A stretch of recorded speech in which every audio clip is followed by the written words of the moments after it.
নমস্কার। অ্যাস্ট্রোজ্যোতিষ তারা আমার ইউটিউব চ্যানেলে আপনাদেরকে মন থেকে স্বাগত। মীন রাশির ভাদ্র মাস কেমন যাবে?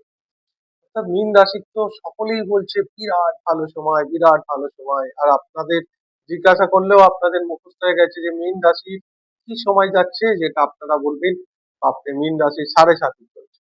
তো এর আগে প্রচুর ভিডিও দেখেছেন আপনারা, যারা বলছে যে মীন রাশি বৃহস্পতি পঞ্চমে এসেছে, এর বিরাট একটা পজিটিভ সময় মীন রাশির জন্য। আহ সেক্ষেত্রে কি কতটা পজিটিভ হয়েছে মীন রাশি? সত্যি কি মীন রাশি বিরাট ভালো সময় যাচ্ছে? একটা মীন রাশির মানুষকে জিজ্ঞাসা করুন, প্রকৃত সেই বলতে পারে। আমার তো মনে হয় এখন কিছুদিন আগে থেকেই মীন রাশির উপর বিরাট একটা তন্ত্রক্রিয়া, ব্ল্যাক ম্যাজিক, এটা হওয়ার সম্ভাবনা প্রবল। সবার উপর না হলে কিছু মানুষের অবশ্যই হয়েছে। এবং যদি আপনার মনে হয় যে এটা হয়েছে, তাহলে ভিডিওটা শেষ পর্যন্ত দেখবেন। একটা অবশ্য রেমেডি বা উপায় আমি বলবো, যেটা থেকে আপনি এই ব্ল্যাক ম্যাজিক বা এই কালা জাদু থেকে মুক্তি পেতে পারে।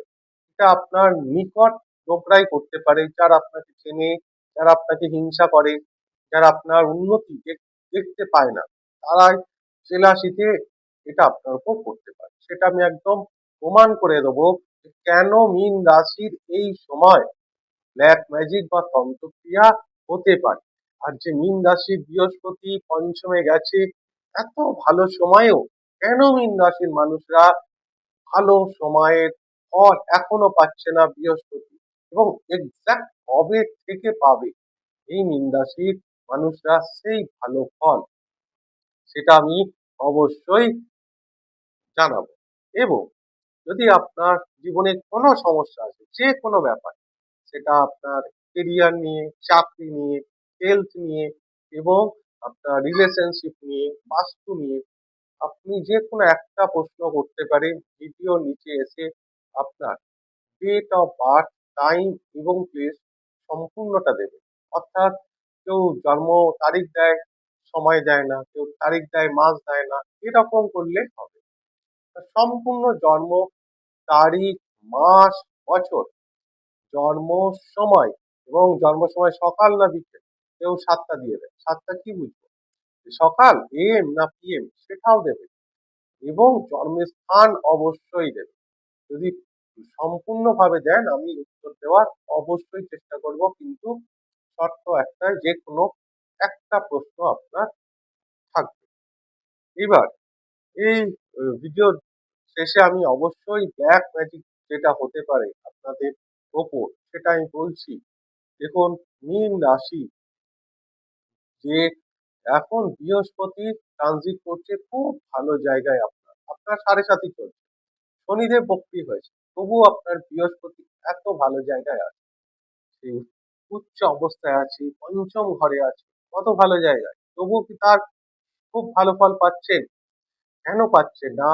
বলা হয় যে বৃহস্পতি যখন 64 নবাংশে কোনো ক্রূর বা পাপী গ্রহ ট্রানজিট করে, তখন তার মৃত্যুতুল্য কষ্ট, ব্ল্যাক ম্যাজিক তার উপর হঠাৎ জীবনে, ব্যবসা বলুন, কেরিয়ার, বিরাট একটা নেগেটিভ প্রভাব তার জীবনে নেমে আসে।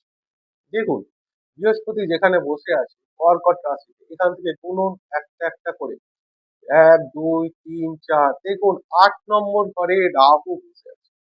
রাহু একটা পাপী এবং ক্রূর গ্রহ। সে এক তো মীন রাশির বিরাট খারাপ ঘর 12 নম্বর ঘরে বসে আছে, আর আপনার বৃহস্পতি থেকে সে 8 নম্বর ঘরে গিয়ে বসে আছে। এটা হচ্ছে 64 নবাংশ। এই 8 নম্বর ঘরে যখন কোনো শুভ গ্রহের থেকে 8 নম্বর ঘরে কোনো ক্রূর বা পাপী গ্রহ ট্রানজিট করে, মৃত্যুতুল্য কষ্ট, হঠাৎ ব্যবসা ডাউন, আর্থিক অবনতি, হেলথ, শারীরিক সমস্যা, মানসিক ডিপ্রেস, অর্থাৎ এনজাইটি, আপনার ডিপ্রেস, কাজকর্মে ভালো না লাগা, এই যে ব্যাপারগুলো, করছি করব, সিরিয়াসনেসের অভাব, এই ব্যাপারগুলো কিন্তু চলে আসে। এক তো 7.5, তার উপরে শনি রেট্রো, তো এত ভালো সময় এসেছিল বৃহস্পতির জন্য, কিন্তু সেই বৃহস্পতির ভালো রেজাল্টটা আপনারা পাচ্ছেন না, কারণ ওই 8 নম্বর ঘর। তাহলে কি মীন রাশি এরকমই চলবে? না, একদম না। মীন রাশির যে ভালো সময়, দেখুন এই ভাদ্র মাসে 6 নম্বর ঘর যে সূর্য, সব থেকে গ্রহদের রাজা, সারা মাস নিজের ঘরে বসে থাকে সিংহ রাশিতে, মূল ত্রিকোণ রাশি সেটা তার। তাহলে কতটা পজিটিভ দিতে পারে 6 নম্বর ঘরে সূর্য। গভর্নমেন্ট জব, সরকারি চাকরি, আপনার ডে টু ডে ওয়ার্ক, সার্ভিসের জায়গা ভীষণ ভালো রেজাল্ট দেয়। যারা মেডিকেল লাইনে আছে, যারা ল ফিল্ডে আছে, যারা ব্যাংকিং সেক্টরে আছে, ভীষণ ভালো রেজাল্ট দিতে পারে। কিন্তু সেখানেও সমস্যা। কি দেখুন, এই সূর্য যেখানে বসে আছে নিজের রাশিতে, কেতুর সঙ্গে বসে আছে, কিন্তু ৫-৭ দিন পর কেতু থেকে ৫ ডিগ্রি ক্রস করে গেলে তার তো কেতুর থেকে বেরিয়ে আসছে। কিন্তু দেখুন সূর্য যেখানে বসে আছে, এক এক করে গুনুন। দেখুন সূর্য থেকে শনি বসে আছে ৮ নম্বর ঘরে, অর্থাৎ সেই ৬৪ নবাংশে, 64 নবাংশ। এটাও একটা বিরাট নেগেটিভ যোগ মীন রাশির হেলথ, বিশেষ করে মানসিক হেলথ, শারীরিক এবং মানসিক আর্থিক ৩টে ভাবে বিপর্যস্ত দেখায়। তাহলে সেই মীন রাশির মানুষরা কি সেই ফল পাচ্ছে? এবং এই যে ৮ নম্বর ঘরটাই হচ্ছে আপনার তন্ত্রক্রিয়ার ঘর। এই জন্যই মীন রাশির মানুষদের উপর তন্ত্রক্রিয়া হওয়ার সম্ভাবনা থাকছে। সবার নয় কিন্তু, কাদের, যাদের জন্মছক ৬ নম্বর ঘরটা বিরাট পীড়িত, ৮ নম্বর ঘরটা বিরাট পীড়িত, চন্দ্র ভীষণ উইক, যাদের উইল পাওয়ার নেই, তাদের ওপর এই ব্ল্যাক ম্যাজিকটা খুব ইজি কাজ করে, খুব তাড়াতাড়ি প্রভাব ফেলে তাদের ওপর। এখান থেকে মুক্তি কি? এই ব্ল্যাক ম্যাজিক যদি আপনার হয়ে থাকে, সেখান থেকে মুক্তি পাওয়ার একটাই রাস্তা, একটা রেমেডি বলছি, সেটা অবশ্যই করতে পারেন।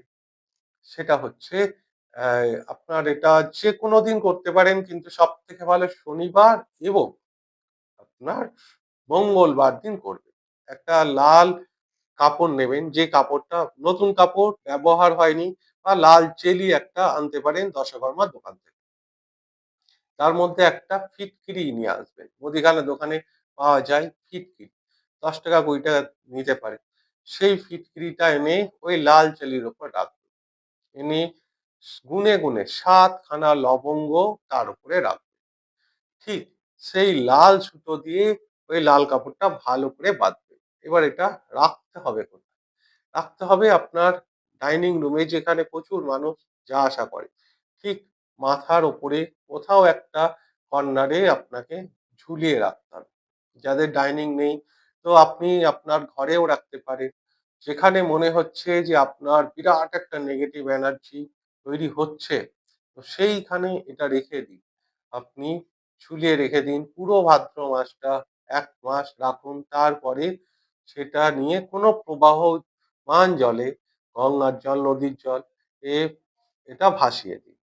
১ মাস পর পুরো ভাদ্র মাসটা রেখে দিন। দেখবেন আপনার উপরে যে ব্ল্যাক ম্যাজিক হয়েছে, তার ভীষণ একটা উপকৃত হবেন আপনি। আপনার মানসিক স্থিতি, আর্থিক, মানসিক, এটা ভীষণভাবে আপনাকে স্ট্রং করবে। কিন্তু হ্যাঁ, পুরোপুরি আপনি এখান থেকে মুক্তি পাবেন সেটা না। কিন্তু 90% আপনার জীবনে একটা খারাপ প্রভাব ফেলতে দেবে না। মানে আপনার জীবনে যে নেগেটিভ এনার্জি, সেটা কিন্তু আসতে দেবে না। তো এটা অবশ্যই আপনারা করতে পারেন। এছাড়া ভাদ্র মাসে যে আপনার বৃহস্পতি একই ঘরে আছে, পঞ্চম ঘরে, এখানে শুক্র আপনার ৭ নম্বর ঘরে গিয়ে নিচস্থ হয়ে যাবে। এটা একটা বিরাট মজার ব্যাপার আছে। শুক্র আপনার খুব নেগেটিভ গ্রহ, সে তৃতীয় অষ্টমপতি, কিন্তু সে তার নিজের ঘর থেকে আহ এক তো ১২ নম্বর ঘরে যেহেতু আসছে, এটা লাভ রিলেশনশিপ এর ব্যাপারে পুরনো কোনো বন্ধু আপনার জীবনে ফেরত আসার সময়, রিটার্ন আসার সময়, যাকে আপনি যে আপনার বেস্ট ফ্রেন্ড মনে করতেন, তো আপনার অপোজিট জেন্ডারও হতে পারে, যে আপনার কোনো ভালো রিলেশনশিপ ছিল, সেরকম কোনো বন্ধু এই সময়, এই ভাদ্র মাসে শুক্র যখন আপনার ৭ নম্বর ঘরে এসে নিচস্থ হচ্ছে, তখন এটা আপনার পাওনা কোনো একজন বন্ধু বান্ধবী আপনার জীবনে ফিরে আসার সময়। কারণ শুক্র নিচস্থ হচ্ছে, শুক্রের সামনে শনি মহারাজ বসে আছে বক্রী হয়ে। তাই শনি শুক্রের এই যে অবস্থান, সেটা আপনাকে একটা রিলেশনশিপের জায়গা থেকে বিরাট পজিটিভ জায়গায় নিয়ে যাবে। যাই হোক, এই গেল আমার সম্পূর্ণ ভিডিওটা। যদি ভিডিওটা ভালো লাগে তাহলে অনুগ্রহ করে চ্যানেলটিকে সাবস্ক্রাইব করতে ভুলবেন না। আর ভিডিওটিকে লাইক এবং শেয়ার অবশ্যই করবেন। আমি ঈশ্বরের কাছে প্রার্থনা করি সকলেই ভালো থাকুন এবং সুস্থ থাকুন। নমস্কার।